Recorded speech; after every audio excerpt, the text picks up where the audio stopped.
The move. I adore the mountains. Following a day crammed with endless discussions and deliberations, I eagerly left the confines of the office to indulge in one of my genuine passions. As I emerged onto the freeway, leaving the city behind, my mind cleared, and I felt revitalized by the pure, crisp air of the mountains. Before departing, I swapped my formal, albeit stylish, office attire for something more comfortable, a couple of layered t-shirts beneath a flannel shirt paired with jeans. My wife and I share a passion for climbing, which naturally influenced our decision to settle in Utah. Nestled a brief drive from the suburbs of Salt Lake City, American Fork Canyon is a haven for climbers like us. My name is Ted Sanderford, and I'm immersed in the world of computer programming, crafting control algorithms, and mapping interfaces for CNC and robotic systems. It's fulfilling work that I thoroughly enjoy, yet it pales in comparison to my love for the mountains. Standing at 5'10", with the common blend of brown hair and blue eyes found across the U.S., I suppose I'm your average guy. Not particularly standout, but comfortably average. Belinda, my wife, stands at 5'6" with an athletic build that's ideal for climbing.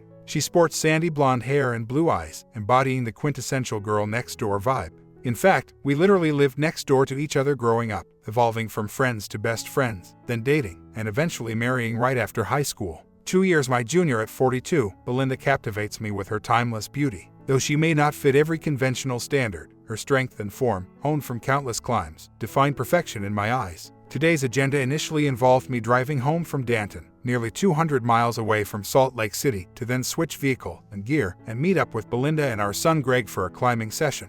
Given Greg's upcoming wedding, these moments together as a family were becoming increasingly precious. Although neither Greg's fiancée nor her mother shared our enthusiasm for climbing, today was about embracing these shared experiences. While Belinda and Greg might start on a simpler trail, my plan was to surprise them by arriving early, ready to join in immediately. We cherished the idea of spending the night at the camp, following up with a hike the next day, all in preparation for a Sunday barbecue to introduce Emily and her mother Veronica to our circle of friends and family. Belinda and I, while anticipating the next chapter of our lives together, hold our son and these family moments close to our hearts. Greg is the spitting image of me at his age, a fact that never goes unnoticed by our friends and family. His resemblance and mannerisms serve as a constant reminder of our shared bond.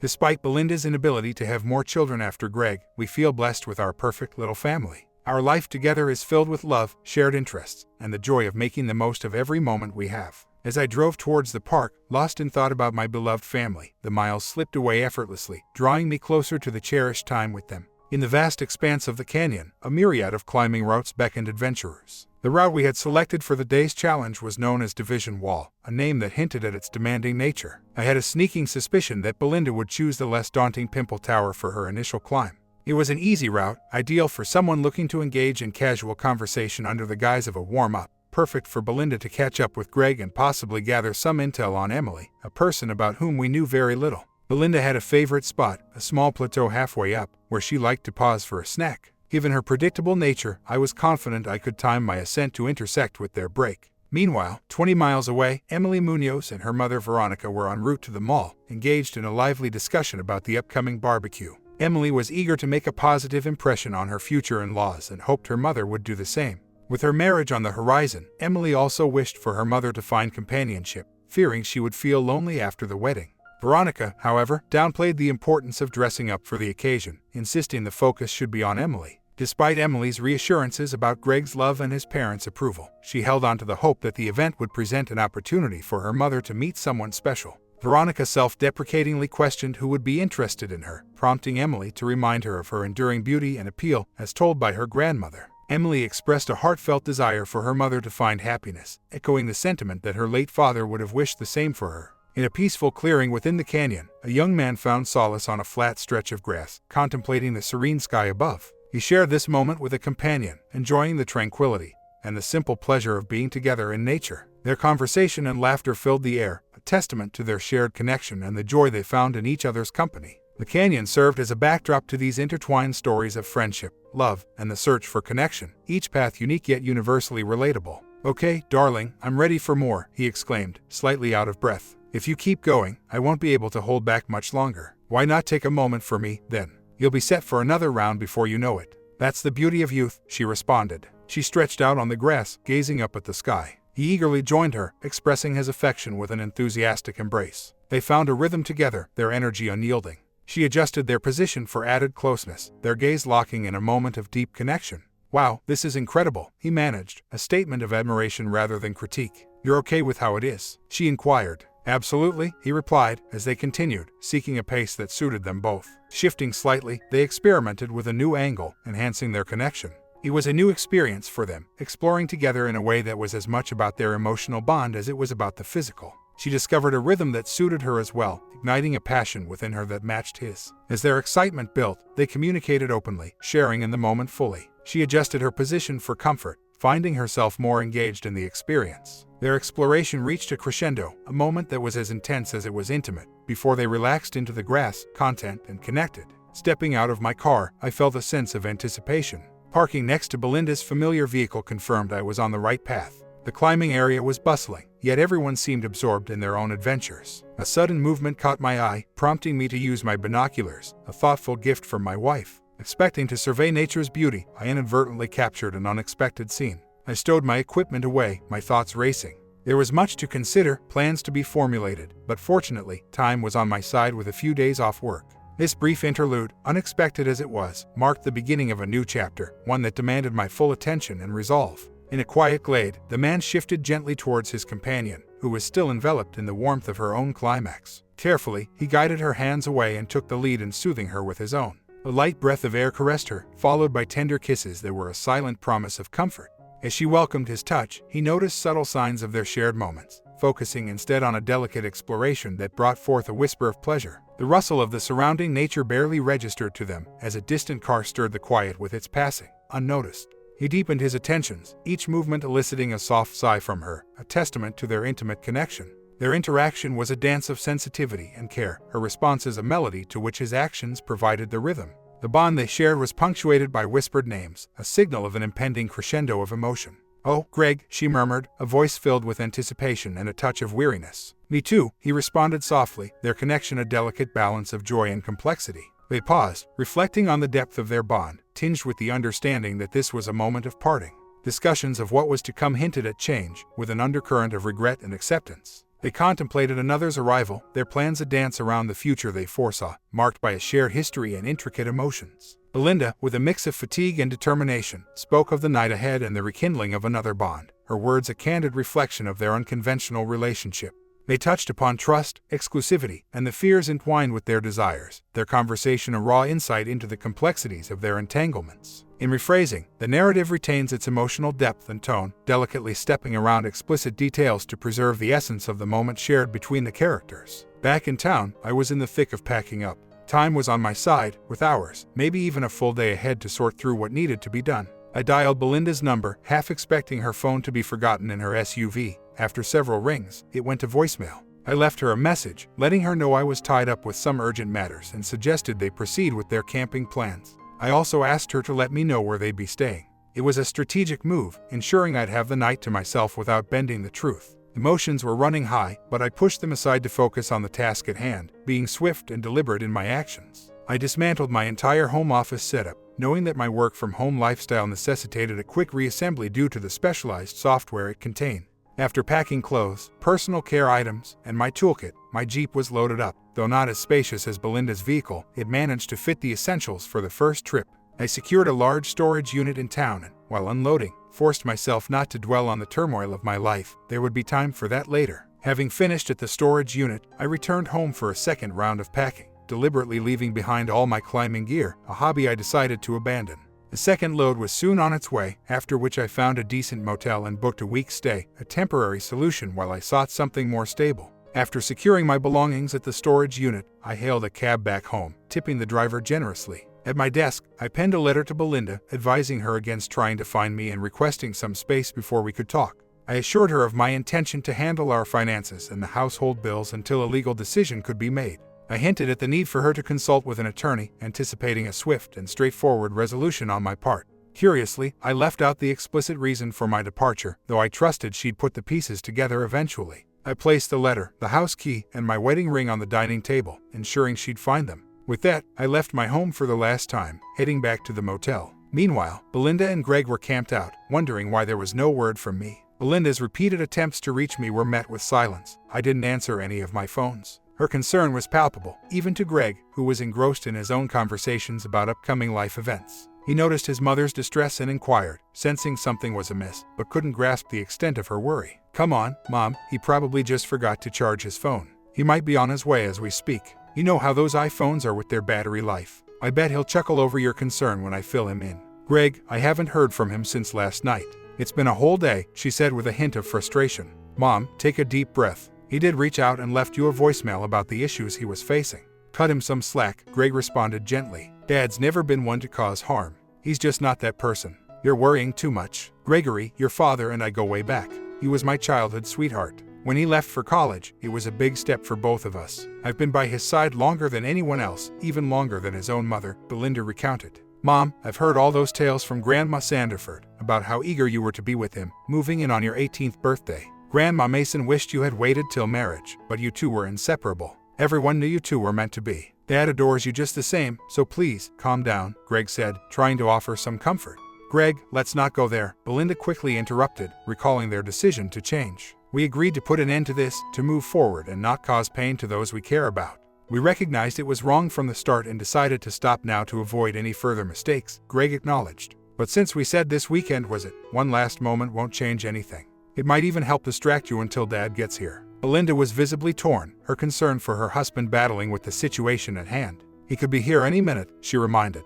"Then we make it quick. A short walk, perhaps. If he's here when we return, we'll just say we were exploring the area, and maybe take a moment to refresh ourselves on the way back. We need to address this now, rather than leaving things hanging," Greg proposed, offering his hand to help her up.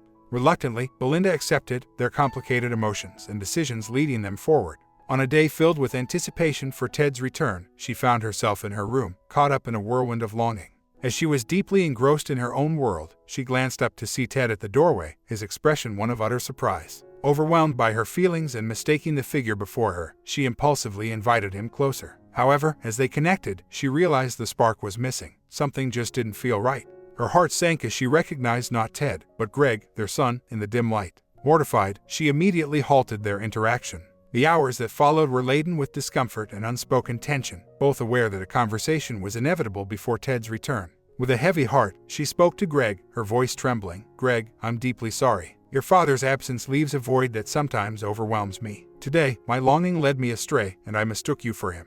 This secret must remain between us. The truth could shatter our family." Greg, unable to meet her eyes, softly replied, "I understand, and while I regret the confusion, I'll keep this to ourselves. For the love of Dad, this stays between us." This misstep became a turning point, leading to a complex entanglement each time Ted was away. Though these moments offered her a temporary solace, they were tinged with guilt for her. For Greg, it was an unparalleled experience, a thrilling secret that eclipsed his youthful exploits. Yet, this forbidden venture came with its own set of burdens, prompting a mutual decision to end their clandestine meetings, focusing instead on preserving the family bond. Belinda turned her face away, subtly distancing herself from Greg's overtures. She found herself against the backdrop of nature, caught in a tangle of emotions and confusion. Her thoughts raced, questioning the misplaced intensity of Greg's actions, suspecting he might be lost in a fantasy that blurred the lines between reality and imagination. As the situation escalated, Belinda's discomfort turned into a stark realization of the inappropriate direction things were heading. In a moment of panic and clarity, she pushed back against Greg, her actions fueled by a surge of horror and disbelief. Words failed her as she retreated, leaving Greg alone with the consequences of his actions. Later, in the solitude of a motel room, the weight of what had transpired overwhelmed me. As dusk settled, I lay in bed, engulfed by a turmoil of emotions. The memories of what I had witnessed, Belinda and Greg entangled in a betrayal that seemed to mock the sanctity of our past, haunted me. The raw intensity of my feelings defied description, a Malick whirlwind of anger, betrayal, and disgust. I had grown up idolizing cinematic heroes, imagining myself capable of bold, decisive action in the face of adversity. Yet, faced with reality, I found myself paralyzed, unable to reconcile the stark disparity between my imagined heroics and the harrowing reality before me. The night dragged on, a testament to the beginning of a long and arduous journey toward understanding and, hopefully, healing. As I lay there on that uncomfortable motel bed, the phrase "end this chapter" echoed in my mind. The realization gnawed at me. I hadn't stood my ground enough. But then again, not even heroes from classic films could comprehend the depth of my love for them, surpassing even my own self-regard. Despite the pain that tore through me, the thought of causing them harm was as unthinkable as inflicting severe injury on myself with a shattered glass. The reasons didn't matter, nor did the duration of my torment. I just yearned for an end to the ordeal. My mind was a whirlwind of shock, urging caution against any hasty decisions. Yet, the certainty that my marriage, to the woman I had always adored, was irreparably damaged was crystal clear. There were no thoughts of revenge or leaving her in a lurch. And as for my son, the thought of expressing my anger physically was unimaginable. He remained the child I had once cradled and taught to play catch. Harm towards them, or bearing ill will, was beyond me. I knew, however, our family life as it was, had concluded. The next morning, a call jolted me awake. Without thinking, I answered and hung up the moment I recognized Belinda's voice. She sounded troubled, yet not excessively so. It seemed she hadn't found my note yet, but was perturbed by something else, possibly my absence at the campsite. After a shower, clarity dawned on me. Avoiding legal advice and divorce proceedings wasn't doing any of us favors. Acknowledging the ordeal's pain was crucial. It was my reality, with no fantasies of waking up to find it all a dream, nor chances for resets. My marriage had ended, plain and simple. Returning to the motel, I picked up a real estate magazine. It was time to search for a new place to call home, a step towards rebuilding. As soon as I got back to the motel, I dialed up Ernie Banks, the go-to lawyer our company recommended and whom several of my friends had turned to during their own marital upheavals. After arranging a meeting and sharing my story, a wave of relief washed over me. Though I was far from okay, feeling like I had been trampled by a thoroughbred, it was a step up from where I had been. Flipping through a magazine, I spotted a few apartments that caught my eye, prompting me to schedule some visits. Interestingly, all the places within my budget were much closer to my workplace than my current residence. It dawned on me that the distance hardly mattered now. Despite my fondness for the scenic mountains, they'd forever be marred by painful memories. Before dawn, Belinda had dismantled her tent and packed it into her Pathfinder, leaving behind most of the camping equipment for Greg to collect and return at his leisure. She needed to put as much distance between herself and her son as possible. Despite his attempts to reach out and apologize throughout the night, she remained silent, a storm of anger and self-reproach brewing within her. Reflecting on her actions, she felt a profound sense of disgust, not just for the betrayal of legal and familial boundaries, but more so for realizing that her actions were a betrayal against Ted. This was not a simple case of a mother bending rules out of affection, it was an unequivocal breach of trust. Convinced she had been navigating a temporary lapse in judgment, she now recognized that Greg's intentions had veered into deeper emotional territories. Regardless of their relation, he wasn't her partner. That role had always belonged to Ted, and always would. After several attempts, she finally connected with Ted over the phone, their call abruptly severed by the unreliable mountain service. At least she knew he was safe. Failing to reach him at home, she clung to the hope that he hadn't stayed in the city, needing his support more than ever. Caught in a tumultuous situation, Belinda was at a loss for how to navigate the aftermath. Ensuring she and her son maintained their distance was paramount, a task made somewhat easier by his independent living situation. Yet, the thought of facing him at the upcoming family barbecue, trying to act as if nothing had happened, was daunting. Their family had always been close-knit, making the current estrangement all the more painful. She knew something was amiss. Planning to address it later over a phone call, they would maintain appearances at the barbecue, then keep their distance except in public settings. The thought of no longer being able to have children brought her an unexpected relief, especially after Greg's unsettling comments the previous night. His fantasies about her and the possessive claims he made were disturbing. As she arrived home, she initially missed the signs that something was drastically wrong. The house seemed quiet, too quiet. Upon entering, she rushed to the bedroom to find it empty. It dawned on her that Greg hadn't picked up the house phone because he wasn't there. He had broken his promise of no work on Saturdays. She didn't check his closet. His absence hadn't fully registered yet. Seeking clarity, she made herself breakfast, contemplating how to confront Greg. She rehearsed a speech in her head, emphasizing her role as his mother and the need to correct any misconceptions about their relationship. She resolved there would be no more physical closeness, not even a hug, to ensure there was no further confusion. While moving her breakfast to the dining room, she noticed papers on the table. As she began to read, a sudden rush overwhelmed her senses, and Greg's wedding ring tumbled out, causing her to faint. Regaining consciousness, she found herself being attended to by an EMT in a white suit, with Greg looking on. After taking a few breaths without the oxygen mask, she recognized the EMT as Elliot, a friend of Ted's from the climbing gear shop. "What's going on, Mom?" Greg inquired, his concern palpable. It could have been the typical worry of a son for his mother, but perhaps there was more beneath the surface. Elliot, who had been checking on her, suggested she schedule a visit to her doctor. After all, fainting spells weren't exactly common for someone of her age without an underlying reason. Belinda waited for Elliot to depart before she responded to Greg. In the meantime, she gathered herself and reached for the letter she had yet to finish reading. Greg, ever the unfazed eater, started on her untouched breakfast. In her mind, Belinda amused herself with the thought that Greg's appetite was unwavering, no matter the circumstances. Greg pressed for answers between mouthfuls. "I came over hoping we could chat, maybe see if Dad needed help with the barbecue prep.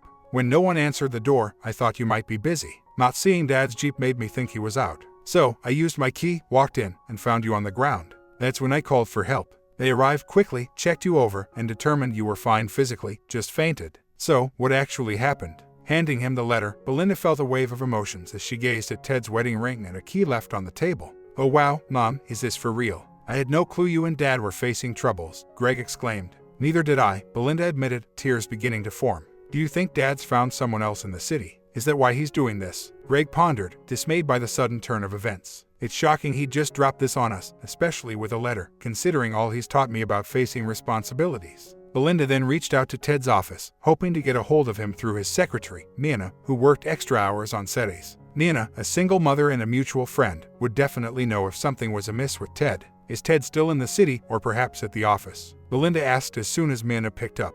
You kidding? He left yesterday to come home, Nina responded, surprised. Belinda, seeking clarity, asked, Nina, I have to ask, do you think Ted's involved with someone else there? Nina's response was unexpected laughter, audible even to Greg. He was all about getting home to you yesterday, even had a little song going with just your name. He was so eager, he even switched to his hiking clothes here just to get back sooner, Nina explained.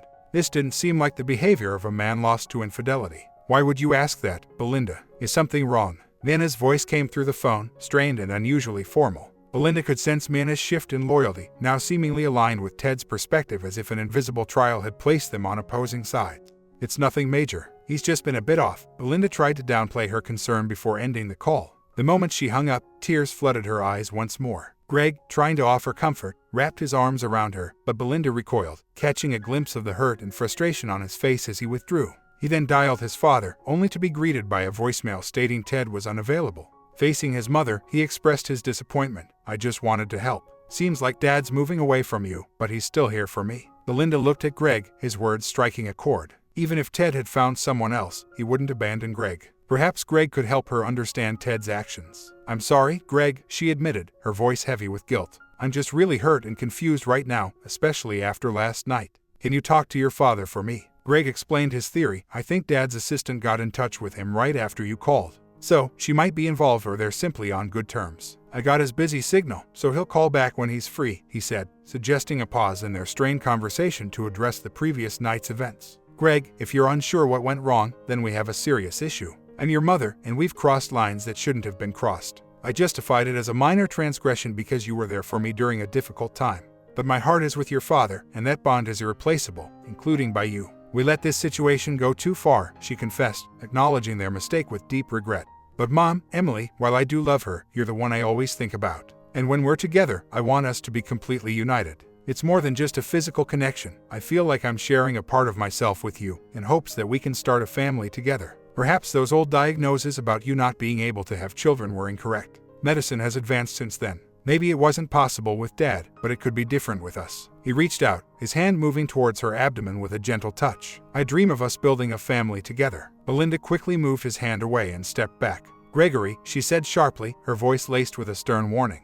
But before she could say more, Greg's cell phone interrupted the moment. He smirked and answered, putting the caller on speakerphone. It was his father, Ted, instructing Greg without preamble to take care of his mother, mentioning that he'd fulfill his promise to pay for Greg's wedding but declaring their personal relationship over. After the call, Belinda's frustration boiled over, demanding Greg leave immediately. In the days following, she secluded herself, making no effort to reach out to Ted after realizing his number had been changed. She neglected her own well-being, barely eating or taking care of herself. Then, an anticipated yet dreaded call came from Ernest Banks, attorney at law. Despite her initial refusal to engage, his words hinted at a possibility for resolution, sparking a flicker of curiosity in Belinda. How is this fair? She questioned. I've been left in the dark since everything unfolded. I've tried reaching out to him, even dialed his number a few times, only to find it changed. I'm cut off, with no way to contact him. He won't even hear me out. Attempts to call him at work lead nowhere. It feels like they've set it up to block my calls. It's as if I'm invisible, and he's unaware of my perspective on things. It's heart-wrenching, Ernie. I devoted everything to him since the day I turned 18. We've shared 24 years of unwavering connection, and now, he's dismissed me without the decency of a face-to-face conversation. I'm not ready for a divorce. I can't imagine life without him. Ernie, did you know we met at age 4 and have been inseparable? Though we didn't live together until I was 18, he's been a part of my entire life. We were childhood neighbors, walking to school together every day. Shouldn't I have the chance to share my side before he decides to let me go? Belinda, this call is merely to inform you that the divorce papers are prepared and will be delivered today. Regardless of your feelings towards the divorce, it's advisable to proceed with the documentation. Ted's proposal is unexpectedly fair. Considering the situation, he could have taken severe action, but he chose not to. He avoided making this more difficult by not taking legal action over the incident with Greg, not severing your financial ties, and not pursuing the house, which he might have claimed under these circumstances. He's refrained from using certain evidences against you. Instead, he's citing irreconcilable differences, though he had grounds for other claims. The terms he's suggesting include transferring the house to you, along with extended support that far exceeds typical judgment, especially given the potential implications of the situation. He's not pursuing anything more than his independence. Despite everything, Ted still cares. Trust and togetherness are just no longer options for him. Remember, divorce is a challenging phase, not the end. I've seen couples reunite after such trials. So, view this as a legal formality. If your bond is as strong as you believe, no legal decree can sever it. And if the day comes, I'll gladly cover the ceremony costs for your reunion. But for now, Belinda, accept this step and consider what Ted is offering, because he's suffering too, and in this scenario, he's been wronged. Belinda had always been wrapped up in her own emotions, never pausing to consider the impact of her actions on others. She felt let down by their son and felt distant from Ted, yet it dawned on her that Ted was the one who had been truly wounded in this situation. It hit her that she had played a significant role in causing pain to the man she cherished, a realization that had never crossed her mind before. Belinda, Ernie's voice broke through her thoughts. Are you there? Listen, signing the papers today doesn't mean you're admitting to any wrongdoing. This type of divorce doesn't blame anyone. You'll still have the option not to go through with the final decree. But if you sign today, I promise you a direct meeting with Ted, not over the phone. I'll sign the papers, she agreed without hesitation. The meeting with Ted unfolded nothing like she had imagined.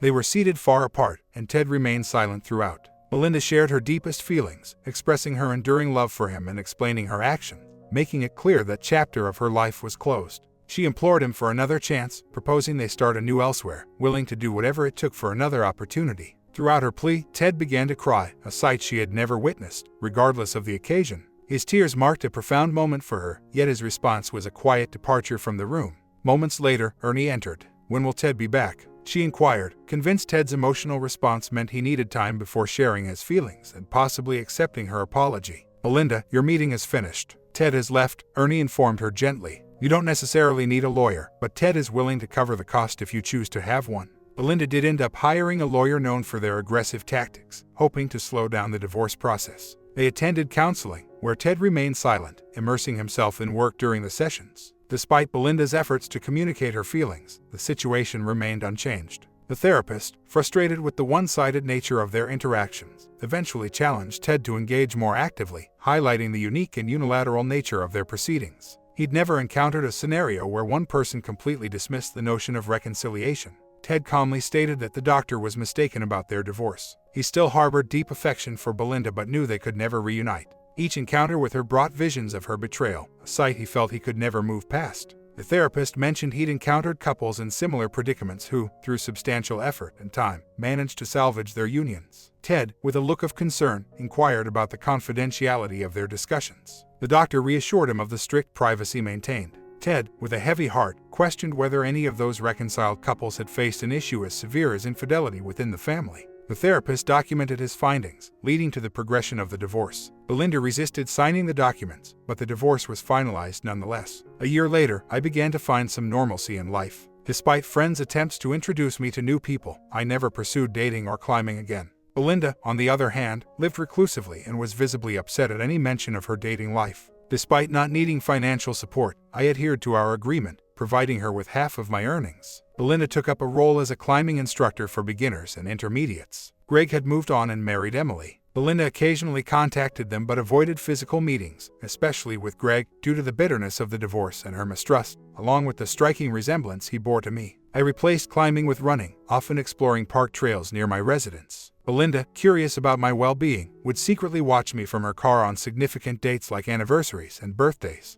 Rumors reached me about her inquiries regarding my thoughts on her during her birthday. One day, while jogging on a trail, I helped a woman trapped under her bicycle, freeing her entangled leg from the chain. She expressed her gratitude with a hint of an accent that caught my attention. Her vibrant personality shone through her dark brown eyes, which exuded happiness and joy without a word. Her presence immediately captivated me. She was a remarkable vision of contrast, with striking curves and a slender waist that emphasized her form. Her silhouette was astonishing, akin to the celebrities I admired, yet she was undeniably authentic. She noticed my attempt to maintain eye contact, though my awkwardness betrayed my distraction. Her smile suggested she found my struggle amusing. She introduced herself as Veronica Munoz with a friendly grin. My surprise was evident as I recognized her name. She teased me about my reaction, leading to a light-hearted exchange about our unexpected connection. We strolled together, engaging in easy conversation until we reached her car, where I tentatively asked her out.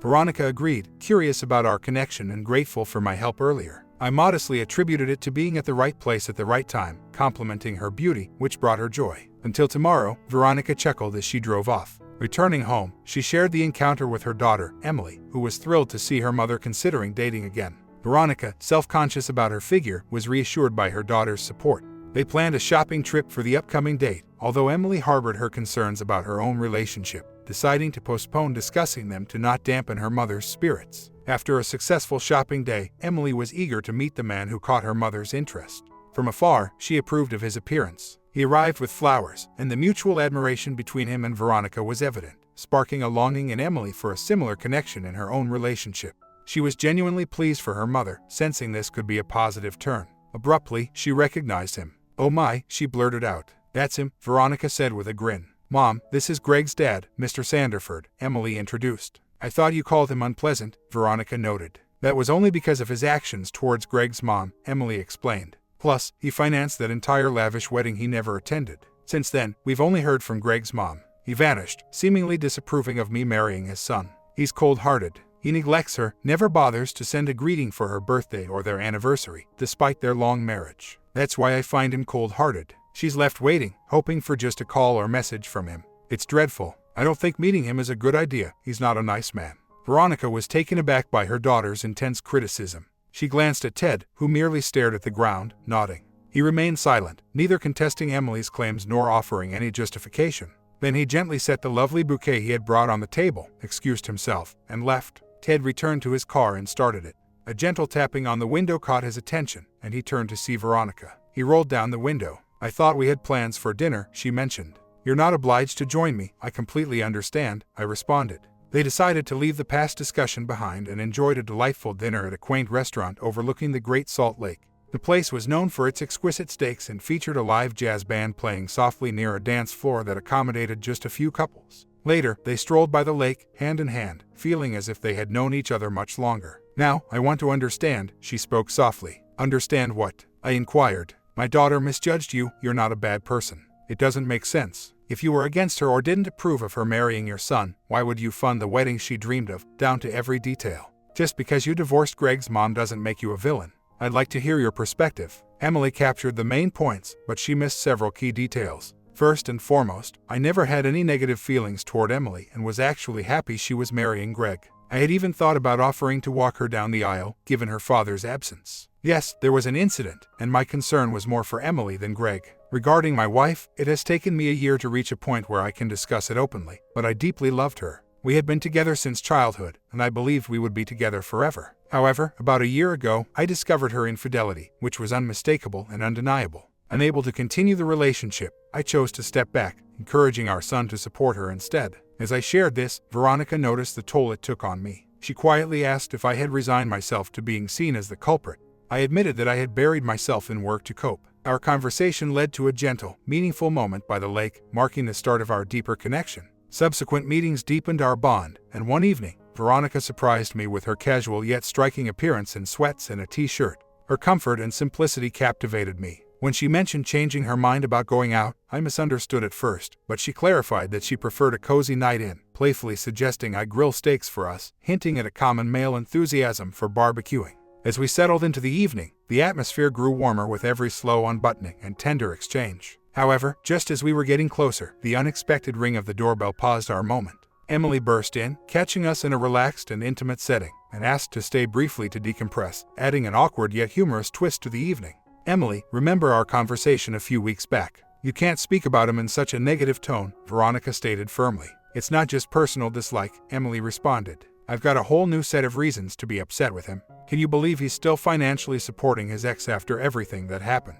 If Greg ever wronged me like that, I'd cut all ties immediately. And about my wedding that he paid for, it was lovely, but his absence really took away from the day. He allowed his hurt feelings to keep him away. But the real kicker is how much he resembles his son, who is really testing my patience right now. Emily walked across the room and gave me a hug. "Oh, are we having steaks? I'm starving," she remarked. Veronica and I exchanged a glance and smiled. They continued their conversation, covering various topics on Emily's mind, while I stepped outside to check the grill, a large Weber. "Ronnie, where's the propane tank?" I shouted.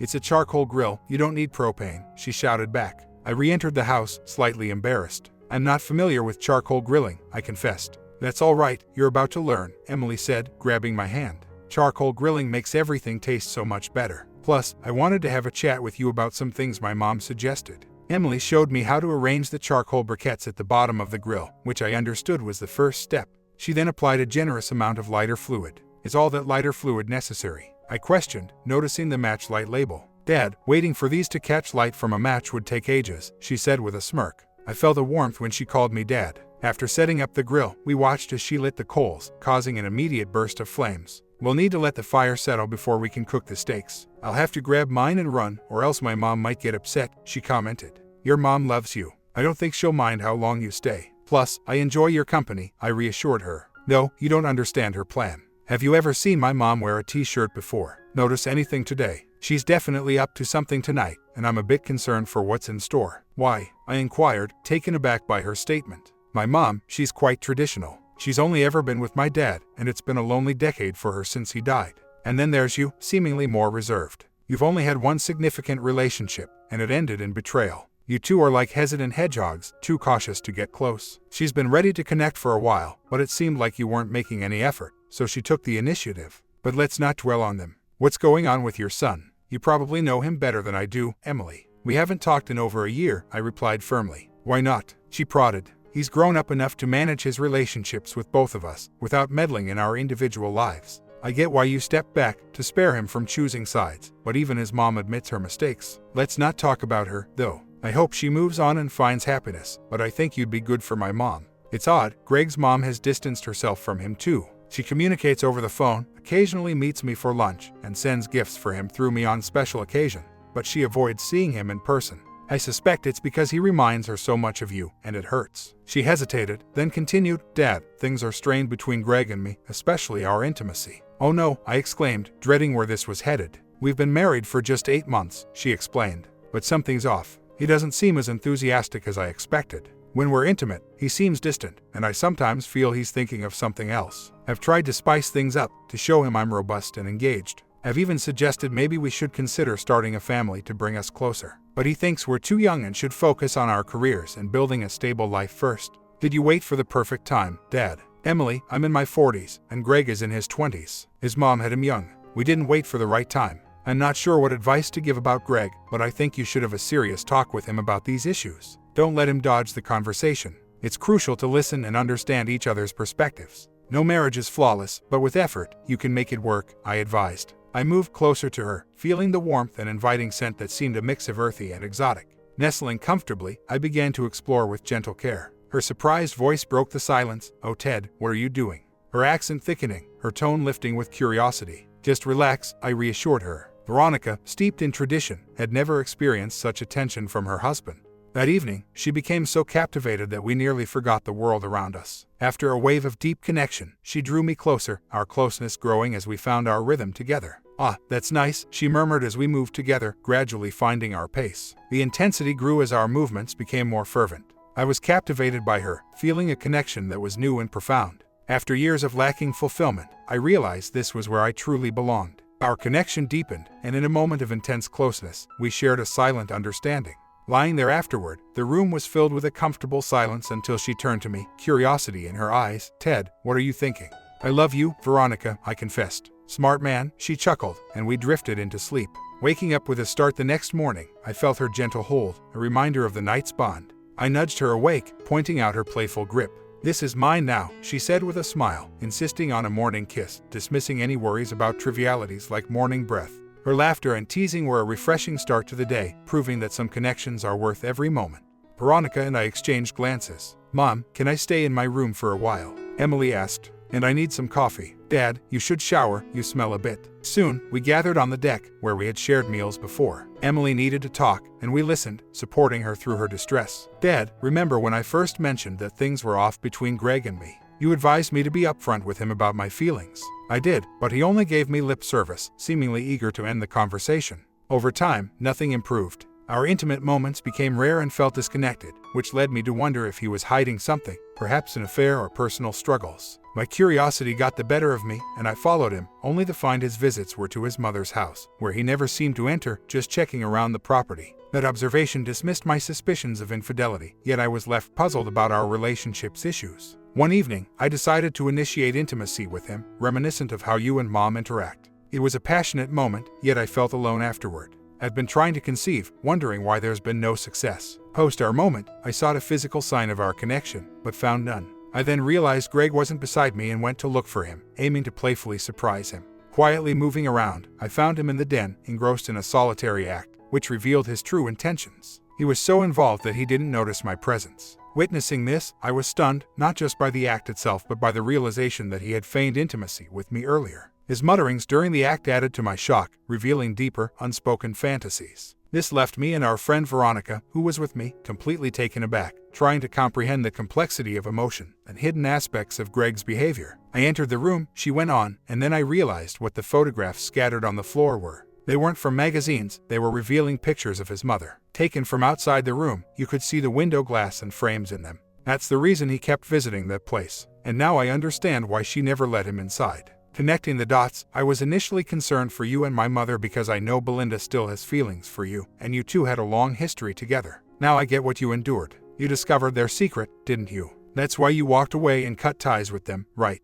Suddenly, we were all overwhelmed with emotion. I was crying because the weight of the pain I had concealed was now exposed. Emily was in tears over Greg's emotional betrayal and the shattered dreams of their life together. And Veronica was crying, seeing the pain of the two people she cherished the most. The following day, I confronted Greg. I presented him with several options. The first was to leave the area and never return. The second was to enlist in the military. The third was to seek therapy. The fourth was facing legal action, as I was prepared to report him to the authorities with the evidence I had gathered if he declined the other choices. We planned to ensure Belinda was out of the state to avoid any legal trouble, but I was determined to see that he received the necessary help, or at least stayed away from us. He chose the first option and vanished from our lives. He is my son, and I wish him well, but he was led astray. Emily and Veronica later met with Belinda to inform her of the situation. She was oblivious to the fact that he had been taking those photographs and shared her side of the story with them. I told them I was more content with my current life and had no interest in her excuses. Veronica then surprised me with a remark I didn't grasp at first. She said, "Wait until you see what the future holds." A few weeks later, Veronica insisted on driving my car, which she usually disliked, to an undisclosed location.